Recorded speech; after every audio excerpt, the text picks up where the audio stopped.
सभी को मेरा प्रातःकालीन नमस्कार। देखिए, हम अर्थालंकार के बारे में पढ़ रहे थे। अर्थालंकार में हमने जो है वह उपमा अलंकार किया था। अब अर्थालंकार में दूसरा अलंकार जो हमारे सिलेबस में शामिल किया गया है वो है रूपक अलंकार। रूपक हम किसे कहेंगे? रूपक का अर्थ है रूप धारण करना, रूप को धारण करना। जब उपमेय उपमान का रूप धारण कर लेता है, उपमेय जिसको उपमा दी जाती है, उपमान जिसकी उपमा दी जाती है, उपमेय उपमान का रूप धारण कर लेता है और दोनों अभेद हो जाते हैं, वहाँ रूपक अलंकार होता है। अगर हम समझने के लिए दूसरे शब्दों में इसको कहते हैं कि जहाँ उपमेय और उपमान में एक रूपता दिखाकर दोनों में अभेद स्थापित कर दिया जाता है। जहाँ उपमेय और उपमान में एक रूपता दिखाकर दोनों में अभेद स्थापित कर दिया जाता है, वहाँ रूपक अलंकार होता है। यद्यपि रूपक में उपमेय एवं उपमान दोनों ही उपस्थित होते हैं, किंतु अत्यधिक सादृश्य, अत्यधिक समानता के कारण दोनों एक दिखाई पड़ते हैं। तात्पर्य है कि रूपक में प्रस्तुत वस्तु जो हमारे सामने है, उपमेय पर अप्रस्तुत वस्तु जो हमसे दूर है, जिसकी उपमान होता है, को आरोपित कर दिया जाता है। इस प्रकार उपमेय और उपमान में अभेद स्थापित हो जाता है। उदाहरण के लिए हम देखते हैं। देखिए, उपमेय और उपमान में अभेद स्थापित हो जाता है, अर्थात कोई भेद नहीं रहता है, वहाँ रूपक होता है। उदाहरण के लिए समझने के लिए हम देखते हैं। अंबर पनघट में डुबो रही तारा घट उषा नागरी। यहाँ हम देखेंगे कि यहाँ रूपक दे दिया गया है। अंबर को पनघट का, अंबर रूपी पनघट, तारे रूपी घट, उषा रूपी नागरी। इस पंक्ति को समझने के लिए हम देखते हैं कि इस काव्य पंक्ति में उपमेय जो है, यहाँ उपमेय है अंबर को किसकी उपमा, यहाँ किसका रूपक बता दिया गया है? पनघट का। अंबर में पनघट और उपमेय तारा में उपमान घट का और उपमेय उषा में उपमान नागरी का।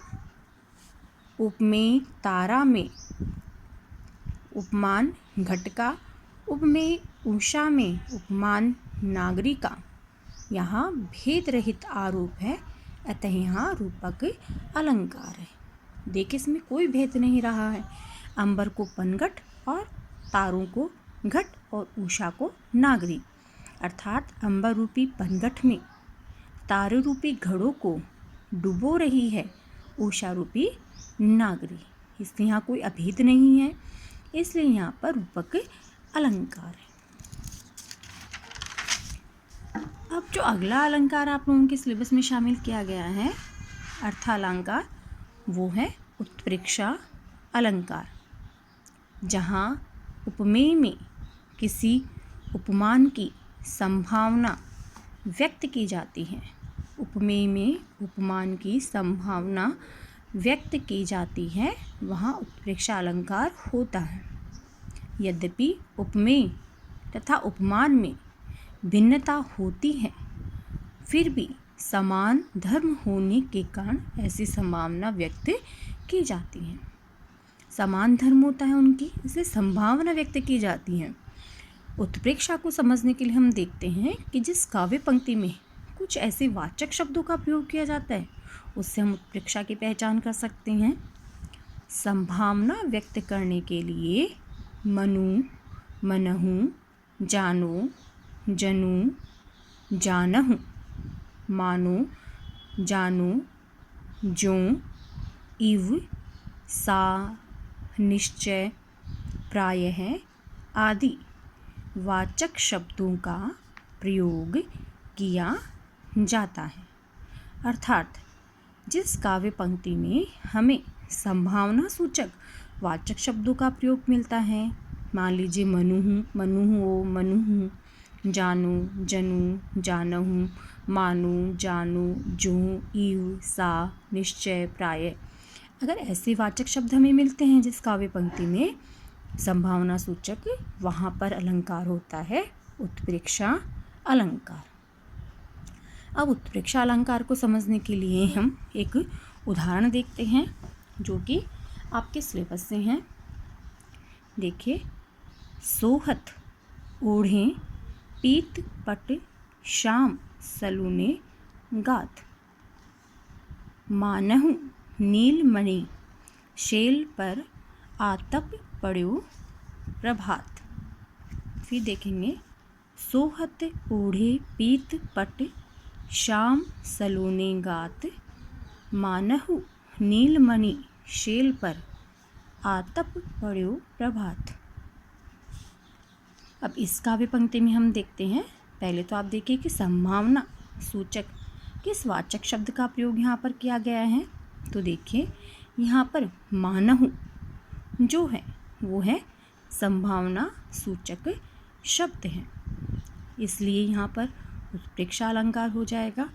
अर्थ के लिए हम देखते हैं कि इस काव्य पंक्ति में शाम श्री कृष्ण ने अपने सलोने सुंदर गात शरीर पर सोहत सुंदर लग रहे हैं ओढ़े ओढ़कर पीत पट पीत पीले पट वस्त्र।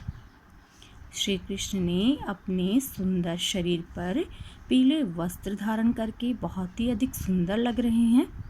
और मानो वे ऐसे लग रहे हैं जैसे नीलमणि शेल पर्वत है, नीलमणि पर्वत है और उस पर्वत पर आतप आ रहा है, पड़ रहा है प्रभात सूर्य की पीली किरणें उस पर गिर रही हैं।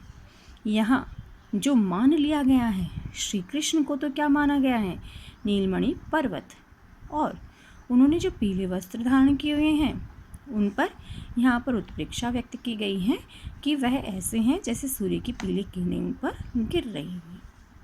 उपर्युक्त काव्य पंक्तियों में श्री कृष्ण के सुंदर श्याम शरीर में नीलमणि पर्वत की और उनके शरीर पर शोभायमान पीतांबर में प्रभात की धूप की मनोरम कल्पना यहाँ पर की गई है, इसलिए यहाँ पर उत्प्रेक्षा अलंकार है। देखिए, हमने अर्थालंकार के अंतर्गत हमने उपमा अलंकार किया और उपमा के बाद हमने किया रूपक अलंकार और रूपक के बाद हमने किया उत्प्रेक्षा अलंकार। धन्यवाद।